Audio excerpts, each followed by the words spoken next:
Hi hello ನಮಸ್ತೆ, ನಾನು ರಾಜು ಅಷ್ಟೇ. ನೀವು ನೋಡ್ತೀರಾ centre point Kannada YouTube channel. ಅತಂತ್ರ ಸ್ಥಿತಿಯಲ್ಲಿ ತಮಿಳುನಾಡು ವಿಧಾನಸಭೆ 2 ವಾರಗಳ ಟೈಮ್ ಕೇಳಿದಂಥ ವಿಜಯ್ 12 MLAಗಳಿಗೆ TVK ಗಾಳ. AIADMK ಜೊತೆ ಮೈತ್ರಿ ಇಲ್ಲವೇ ರಾಷ್ಟ್ರಪತಿ ಆಡಳಿತ ಜಾರಿ? ಏನಿದು ಅಪ್ಡೇಟ್? ಇವೆಲ್ಲವನ್ನು ನೋಡೋಣ. ಅದಕ್ಕಿಂತ ಮೊದಲು ಇಲ್ಲಿ ತನಕ ನಮ್ಮ ಚಾನಲ್ ಸಬ್ಸ್ಕ್ರೈಬ್ ಮಾಡಿಲ್ಲ ಅಂದರೆ ಈಗಲೇ ಸಬ್ಸ್ಕ್ರೈಬ್ ಮಾಡಿ, ಜೊತೆಗೆ ಕಾಮೆಂಟ್ಗಳ ಮುಖಾಂತರ ತಮ್ಮ ಅಭಿಪ್ರಾಯವನ್ನು ತಿಳಿಸಬಹುದು. ಎಸ್ ವೀಕ್ಷಕರೇ, ಇಡೀ ದೇಶವೇ ಕಾದು ಕುಳಿತಿದ್ದಂಥ ಮತ್ತು ನಿರೀಕ್ಷೆಯನ್ನು ಎಲ್ಲ ಉಲ್ಟಾ ಪಲ್ಟಾ ಮಾಡಿದಂಥ ಒಂದೇ ಒಂದು ಚುನಾವಣಾ ಫಲಿತಾಂಶ ಅಂದರೆ ಅದು ತಮಿಳುನಾಡಿನಲ್ಲಿ ನಟ ವಿಜಯ್ ನೇತೃತ್ವದ TVK ಪಕ್ಷ ಬರೋಬ್ಬರಿ 108 ಸೀಟನ್ನು ಗೆದ್ದು ಇದೀಗ ಅಧಿಕಾರದ ಹಂತಕ್ಕೆ ಬಂದು ತಲುಪಿದಂಥ ಒಂದು ಫಲಿತಾಂಶ ಇದೆಯಲ್ಲ, ಅದು ನಿಜಕ್ಕೂ ಅಚ್ಚರಿ. ಮತ್ತು ಆ ವಿಷಯದಲ್ಲಿ ನಟ ವಿಜಯ್ ಅವರಿಗೆ ಒಂದು ಸಲ್ಯೂಟನ್ನು ಹೇಳಲೇಬೇಕಾಗತ್ತೆ, ಒಂದು ಹ್ಯಾಟ್ಸಪ್ಪನ್ನು ಹೇಳಲೇಬೇಕಾಗತ್ತೆ. ಆದರೆ ಈಗ ಪರಿಸ್ಥಿತಿ ಯಾವುದೂ ಕೂಡ ಸರಿ ಇಲ್ಲ. ಒಂದು ಕಡೆ ಸೋತಂಥ ಸ್ಟಾಲಿನ್ ಪಕ್ಷ, DMK ಪಕ್ಷ ರಾಜಕೀಯ ನಡೆ ಏನಾಗುತ್ತೆ ಅನ್ನೋದನ್ನು ಕಾದು ಕುಳಿತಿದೆ. ಜೊತೆಗೆ AIADMK ಕೂಡ TVK ಪಕ್ಷ ತನ್ನ ಕಾಲು ಬುಡದಲ್ಲಿ ಬರಲಿ, ಆಮೇಲೆ ಮಾತುಕತೆ ಆಡ್ತೇನೆ ಅನ್ನುವಂಥ ಒಂದು ಹಂಬಲಕ್ಕೆ ಬಿದ್ದಿದೆ. ಈ ನಡುವೆ TVK ಪಕ್ಷದ ಸಂಸ್ಥಾಪಕರಾಗಿರುವಂಥ ನಟ ವಿಜಯ್ ಅವರು ಕೂಡ ರಾಜ್ಯಪಾಲರನ್ನು ಭೇಟಿ ಮಾಡಿ ಇದೀಗ ಸರ್ಕಾರ ರಚನೆ ಮಾಡುವ ಹಂತದಲ್ಲಿ ಒಂದು ಮನವಿಯನ್ನು ಕೊಟ್ಟಿದ್ದಾರೆ. ಜೊತೆಗೆ ಆ ಪತ್ರದಲ್ಲಿ ಸರ್ಕಾರ ರಚನೆ ಮಾಡಿ ಅದಾದ ನಂತರ ಈ ಬಹುಮತವನ್ನು ಸಾಬೀತುಪಡಿಸಲಿಕ್ಕೆ 2 ವಾರಗಳ ಅವಧಿಯನ್ನು ಕೂಡ ಕೇಳಿದ್ದಾರೆ. ಅಷ್ಟರ ಮಟ್ಟಿಗೆ ಇದೀಗ 2-3 ದಿನದಲ್ಲಿ TVK ಪಕ್ಷ ಅಧಿಕಾರಕ್ಕೆ ಬರುತ್ತೆ. ವಿಜಯ್ ಅವರು ತಮಿಳುನಾಡಿನ ಮುಖ್ಯಮಂತ್ರಿಯಾಗಿ ಅಧಿಕಾರವನ್ನು ಸ್ವೀಕಾರ ಮಾಡ್ತಾರೆ. ಅದಾದ ನಂತರ ಇರುವಂಥ ಒಂದು ಗೊಂದಲ ಇದೆಯಲ್ಲ, ಅದಾದ ನಂತರ ಇರುವಂಥ ಒಂದು ರಾಜಕೀಯ ಚಟುವಟಿಕೆ ಇದೆಯಲ್ಲ, ಅದು ಈಗ ಅತ್ಯಂತ ರೋಚಕವಾಗಿದೆ. ಹೇಳಿ ಕೇಳಿ ತಮಿಳುನಾಡು ವಿಧಾನಸಭೆ ಅತಂತ್ರ ಸ್ಥಿತಿಯಲ್ಲಿ ಬಂದಿದೆ ಅನ್ನೋದಕ್ಕೆ ಕೆಲವೊಂದು ನಾನು ಸೂಕ್ಷ್ಮ ಸಂಗತಿಗಳು ಹೇಳ್ತೇನೆ ನೋಡಿ. 234 ವಿಧಾನಸಭಾ ಕ್ಷೇತ್ರಗಳನ್ನ ಅಥವಾ ಒಂದು ಸ್ಟ್ರೆಂತನ್ನು ಹೊಂದಿರುವಂಥ ತಮಿಳುನಾಡಿನ ಮ್ಯಾಜಿಕ್ ನಂಬರ್ 118 ಇದೆ. ಹೇಳಿ ಕೇಳಿ TVK ಪಕ್ಷದ ವಿಜಯ್ ಅವರು ಗೆದ್ದಿದ್ದು 108. ಆದರೂ ಕೂಡ ಇದೀಗ TVK ಪಕ್ಷಕ್ಕೆ 12 MLAಗಳ ಅವಶ್ಯಕತೆ ಇದೆ. ನೀವು ಲೆಕ್ಕ ಹಾಕ್ಬೋದು, 108 ಇದೆ, ಕೇವಲ 10 MLAಗಳನ್ನ ಪಡ್ಕೊಂಡ್ರೆ ಅದು 118 ಆಗುತ್ತೆ, ಮ್ಯಾಜಿಕ್ ನಂಬರ್ ಕ್ರಾಸ್ ಆಗುತ್ತೆ ಅನ್ನುವಂಥ ಲೆಕ್ಕಾಚಾರ ನೀವು ಮಾಡಿರ್ಬೋದು. ಆದರೆ ಅದು ಹಾಗಲ್ಲ. 108 ಸ್ಟ್ರೆಂತನ್ನು ಹೊಂದಿರುವಂಥ TVK ಪಕ್ಷಕ್ಕೆ ಇನ್ನೂ 12 MLAಗಳು ಬೇಕಾಗತ್ತೆ. ನಿಮ್ಗೊಂದು ಲೆಕ್ಕಾಚಾರ ಹೇಳ್ತೇನೆ. 108 MLAಗಳಿದ್ದಾರೆ. ಅದರಲ್ಲಿ TVK ಪಕ್ಷದ ಸಂಸ್ಥಾಪಕ ವಿಜಯ್ ಅವರು 2 ಕ್ಷೇತ್ರದಲ್ಲಿ ಗೆದ್ದಿದ್ದಾರೆ. ಹಾಗಾಗಿ ಇಮಿಡಿಯೇಟಾಗಿ ಅವರು 1 ಕ್ಷೇತ್ರವನ್ನು ಬಿಟ್ಕೊಡ್ಬೇಕಾಗುತ್ತೆ. ಅಷ್ಟರ ಮಟ್ಟಿಗೆ 1 ಕ್ಷೇತ್ರಕ್ಕೆ ರಿಸೈನ್ ಮಾಡಿದಾಗ ಅವರ ಟೋಟಲ್ ಸ್ಟ್ರೆಂತ್ 107ಕ್ಕೆ ಬಂದು ಮುಟ್ಟತ್ತೆ. ಜೊತೆಗೆ ನೀವು ಬಹುಮತವನ್ನು ಸಾಬೀತುಪಡಿಸ್ಬೇಕಂದಾಗ ಸ್ಪೀಕರ್ ಆಗಿದ್ದಂಥವರು ಸ್ಪೀಕರ್ ಆಗಿ ಆ ಅಲ್ಪ ಅವಧಿಯಲ್ಲಿ ತಾತ್ಕಾಲಿಕ ಸ್ಪೀಕರ್ ಆಗಿ ಕಾರ್ಯನಿರ್ವಹಿಸಬೇಕಾಗಿ ಕೆಲಸ ಮಾಡಬೇಕಾದಂಥವ್ರು TVK ಪಕ್ಷದವರು. ಯಾಕಂದರೆ ಅತ್ಯಂತ ದೊಡ್ಡ ಪಕ್ಷ ಆಗಿರುತ್ತೆ. ಹಾಗಾಗಿ ರಾಜ್ಯಪಾಲರು ಕೂಡ ಸ್ಪೀಕರನ್ನು ಆಯ್ಕೆ ಮಾಡಿದಾಗ ಅಥವಾ ಹಂಗಾಮಿ ಸ್ಪೀಕರ್ ಆಗಿ ಆಯ್ಕೆ ಮಾಡಿದಂತಾಗ ಆಗ ಕೂಡ TVK ಪಕ್ಷದವರೇ ಸ್ಪೀಕರ್ ಆಗಬೇಕಾಗತ್ತೆ. ಹಾಗಾಗಿ ಸ್ಪೀಕರ್ ಈ ಬಹುಮತ ಸಾಬೀತು ಮಾಡುವಾಗ ಅವರು ಮತ ಚಲಾಯಿಸುವಂತಿಲ್ಲ. ಹಾಗಾಗಿ ಆಗ TVK ಪಕ್ಷದ ಸದಸ್ಯರ ಸಂಖ್ಯೆ 106 ಆಗುತ್ತೆ.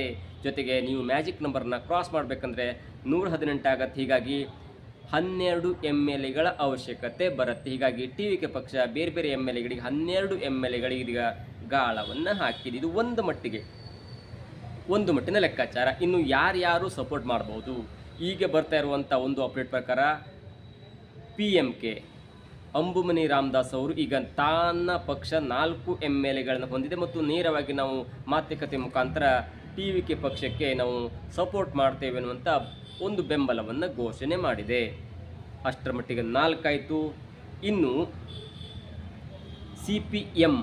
CPM ಅವರು ಕೂಡ 2 MLAಗಳನ್ನು ಗೆದ್ದಿದ್ದಾರೆ. ಅವರು ಕೂಡ CPM ಪಕ್ಷದ ಅಲ್ಲಿನ ರಾಜ್ಯಾಧ್ಯಕ್ಷರು ಹೇಳಿದ್ದಾರೆ, ನಾಯಕರು ಹೇಳಿದ್ದಾರೆ, ಬಾಲಕೃಷ್ಣ ಅವರು, ಇಲ್ಲ ನಾವು ಕೂಡ ಮಾತುಕತೆ ಮುಖಾಂತರ ಒಂದು ಚರ್ಚೆಯನ್ನು ಮಾಡಿ ನಾವು TVK ಪಕ್ಷಕ್ಕೆ ಸಪೋರ್ಟನ್ನು ಮಾಡ್ತೇವೆ ಅನ್ನುವಂಥ ಲೆಕ್ಕಾಚಾರವನ್ನು ಹೇಳಿದ್ದಾರೆ. ಹೀಗಾಗಿ 4 + 2 6 MLAಗಳು ಸಪೋರ್ಟ್ ಸಿಕ್ಕಂಗಾಯಿತು. ಇನ್ನು ಉಳಿದಂಥವ್ರು ಯಾರು?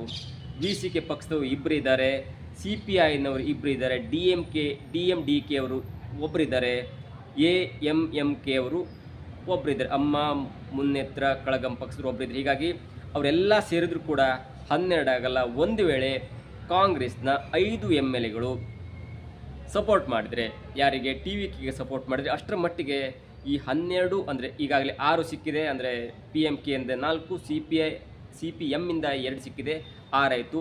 ಒಂದು ವೇಳೆ 5 MLAಗಳು ಬೇಷರತ್ತಾಗಿ ಬೆಂಬಲ ನೀಡಿ ಸರ್ಕಾರದ ರಚನೆಯಲ್ಲಿ ಪಾಲ್ಗೊಂಡ್ರೆ, ಸಪೋರ್ಟ್ ಮಾಡಿದ್ರೆ ಅಷ್ಟಕ್ಕೆ 11 MLAಗಳಾಗುತ್ತೆ. ಇನ್ನು ಯಾರಾದರೂ ಒಬ್ಬರು DMDK ಅಥವಾ CPI ಅಥವಾ AMMK ಅವರಿಂದ 1 MLAಗಳು ಸಿಕ್ಕರೂ ಕೂಡ ಅಷ್ಟರ ಮಟ್ಟಿಗೆ TVK ಪಕ್ಷ ಬಹುಮತವನ್ನು ಸಾಬೀತುಪಡಿಸುತ್ತೆ. ಇದು ಒಂದು ಲೆಕ್ಕಾಚಾರ. ಆದರೆ ಈ ಲೆಕ್ಕಾಚಾರದಲ್ಲಿ ಒಂದು ವೇಳೆ ಕಾಂಗ್ರೆಸ್ನ 5 MLAಗಳು TVK ಪಕ್ಷಕ್ಕೆ ಸಪೋರ್ಟ್ ಮಾಡಿದ್ರೆ ಅಷ್ಟಕ್ಕೆ DMK ನೇತೃತ್ವದ ಸ್ಟಾಲಿನ್ ಪಕ್ಷ ಕಾಂಗ್ರೆಸ್ನಿಂದ ಹಿಂದೆ ಸರಿಯುತ್ತೆ. ಅದು ಯಾವ ಮಟ್ಟಿಗೆ ಕಾಂಗ್ರೆಸ್ಗೆ ಸೆಂಟ್ರಲ್ನಲ್ಲಿ ಲಾಸ್ ಆಗುತ್ತಂದರೆ, ಈಗಾಗಲೇ 30 MP ಸೀಟುಗಳು ಕಾಂಗ್ರೆಸ್ಗೆ ಸಪೋರ್ಟ್ ಮಾಡ್ತಿದ್ರೆ ಅವರು ಕೂಡ BJPಗೆ ಸಪೋರ್ಟ್ ಮಾಡ್ಬೋದು ಮತ್ತು ಎಲ್ಲ ಬಿಲ್ಗಳನ್ನು ಪಾರ್ಲಿಮೆಂಟ್ನಲ್ಲಿ ಪಾಸ್ ಮಾಡಿಸ್ಕೊಳ್ಬೋದು. ಜೊತೆಗೆ 8 ರಾಜ್ಯಸಭಾ ಸದಸ್ಯರಿದ್ದಾರೆ. ಸದ್ಯದ ಮಟ್ಟಿಗೆ 8 DMKಯಿಂದ 8 ರಾಜ್ಯಸಭಾ ಸದಸ್ಯರಿದ್ದಾರೆ.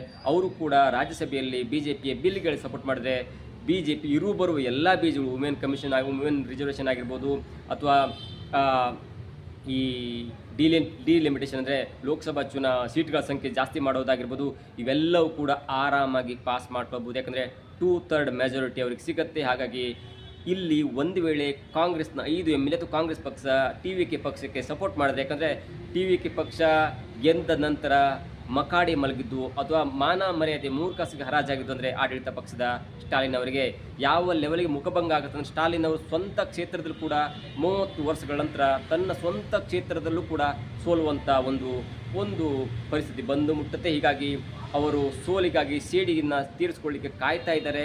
ಅಷ್ಟರ ಮಟ್ಟಿಗೆ ಒಂದು ವೇಳೆ ತಮ್ಮ ಮೈತ್ರಿ ಪಕ್ಷವಾದಂಥ ಕಾಂಗ್ರೆಸ್ ಸೀಟು ಹೊಂದಾಣಿಕೆಯಲ್ಲಿ ಅಥವಾ ಚುನಾವಣಾ ಪೂರ್ವವಾಗಿ ಒಂದು ಹೊಂದಾಣಿಕೆ ಮಾಡಿಕೊಡುವಂಥ ಕಾಂಗ್ರೆಸ್ ಒಂದು ವೇಳೆ TVK ಪಕ್ಷ ಜೊತೆ ಮರ್ಜ್ ಆಗಿ ಅವ್ರಿಗೆ ಸಪೋರ್ಟ್ ಮಾಡಿಬಿಟ್ರೆ ಅಷ್ಟರ ಮಟ್ಟಿಗೆ ಕಾಂಗ್ರೆಸ್ನಿಂದ ಮೈತ್ರಿ ಪಕ್ಷವನ್ನು ಕಳ್ಕೊಂಡು ನೇರವಾಗಿ NDAಗೆ ಸಪೋರ್ಟ್ ಮಾಡುವಂಥ ಎಲ್ಲ ಚಾನ್ಸಸ್ ಇದೆ.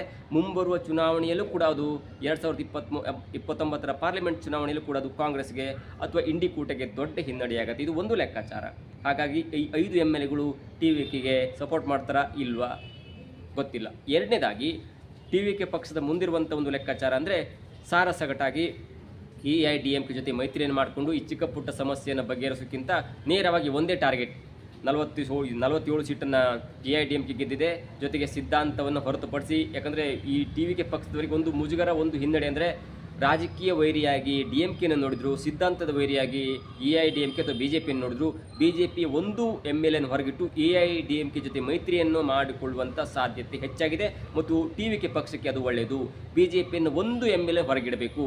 ಯಾಕಂದರೆ TVK ಪಕ್ಷ ಮತ್ತು AIADMK ಪಕ್ಷ ಮಾತುಕತೆಯಲ್ಲಿ TVK ಪಕ್ಷ ಹೇಳ್ಬೋದಿಲ್ಲ, ನಾನು BJP ಜೊತೆ ಮೈತ್ರಿ ಮಾಡ್ಕೊಳ್ಳಲ್ಲ, ನೀವು BJPಯ 1 MLAನ ಹೊರಗಿಡಬೇಕು, ಅವರು ನಮ್ಮ ಸರ್ಕಾರದಲ್ಲಿ ಇರಬಾರ್ದು ಮತ್ತು ಅವರ ಬೆಂಬಲ ಕೂಡ ಬೇಡ, ನಿಮ್ಮ 47 MLAಗಳಿದ್ದಾರಲ್ಲ ಅವರು ನಮ್ಮ ಸಪೋರ್ಟ್ ಮಾಡಿ, ಜೊತೆಗೆ ನಿಮ್ಮ ಜೊತೆ ನಾವು ಸರ್ಕಾರ ಮಾಡ್ತೀವಿ ಅನ್ನುವಂಥ ಒಂದು ಭರವಸೆಯ ಮಾತುಕತೆ ಆಡಿದರೆ ಅದು AIADMK ಮತ್ತು ಅಥವಾ TVK ಪಕ್ಷಕ್ಕೆ ಒಳ್ಳೆಯದಾಗುತ್ತೆ. ಅಷ್ಟರ ಮಟ್ಟಿಗೆ ಸರ್ಕಾರ ಸುಭದ್ರವಾಗಿ 5 ವರ್ಷವನ್ನು ಆಡಳಿತ ಮಾಡಬಹುದು. ಬಟ್ ಅಲ್ಲಿ ಮಾತುಕತೆ ಆಗ್ಬೋದು, ಯಾಕಂದರೆ ಅಲ್ಲಿ ಹೋಮ್ ಮಿನಿಸ್ಟರ್ ಆಗೋದು, ಫಿನಾನ್ಸ್ ಮಿನಿಸ್ಟರ್ ಆಗೋದು ಅಥವಾ PWD ಎಲ್ಲ ಒಳ್ಳೆಯ ಪೋರ್ಟ್ಫೋಲಿಯೋನ AIADMK ಕೇಳುವಂಥ ಮತ್ತೊಂದು 2 DCM ಕೇಳುವಂಥ ಸಾಧ್ಯತೆ ಕೂಡ ಇದೆ.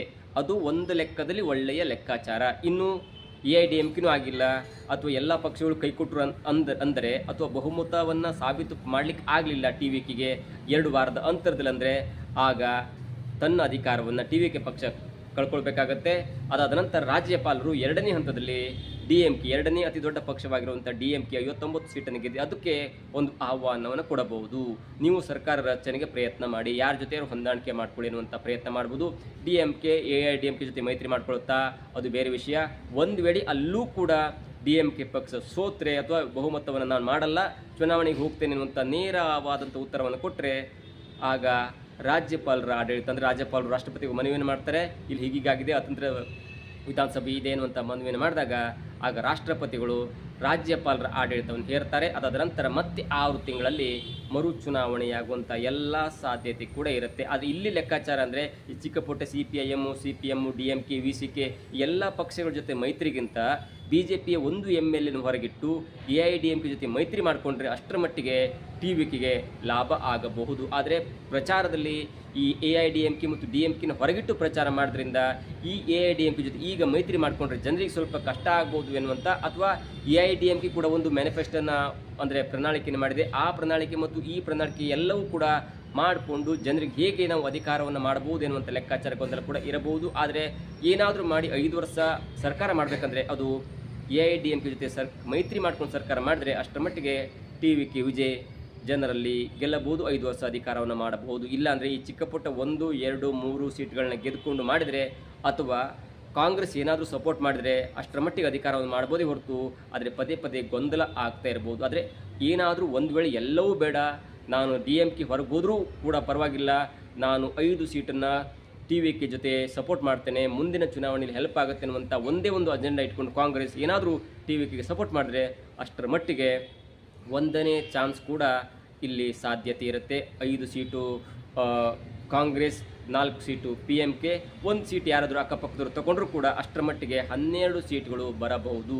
ಅದು 12 ಸೀಟ್ಗಳ ಒಂದು ಲೆಕ್ಕಾಚಾರ ಕ್ಲಿಯರ್ ಆಗುತ್ತೆ. ಆದರೆ ಸ್ಟೇಬಲ್ ಗೌರ್ಮೆಂಟ್ ಮಾಡಬೇಕಂದ್ರೆ ಅಷ್ಟರ ಮಟ್ಟಿಗೆ 1-2 ಜಾಸ್ತಿ ಇರಬೇಕಾಗತ್ತೆ. ಆದರೆ ಇಲ್ಲಿನ ಹಂತವನ್ನು ನೋಡ್ತಾ ಇದ್ದಾಗ ಕಾಂಗ್ರೆಸ್, PMK ಅಕ್ಕಪಕ್ಕ ಎಲ್ಲರೂ ಕೊಟ್ಟರೂ ಕೂಡ 3-4 ಸೀಟ್ ಜಾಸ್ತಿ ಆಗಲ್ಲ.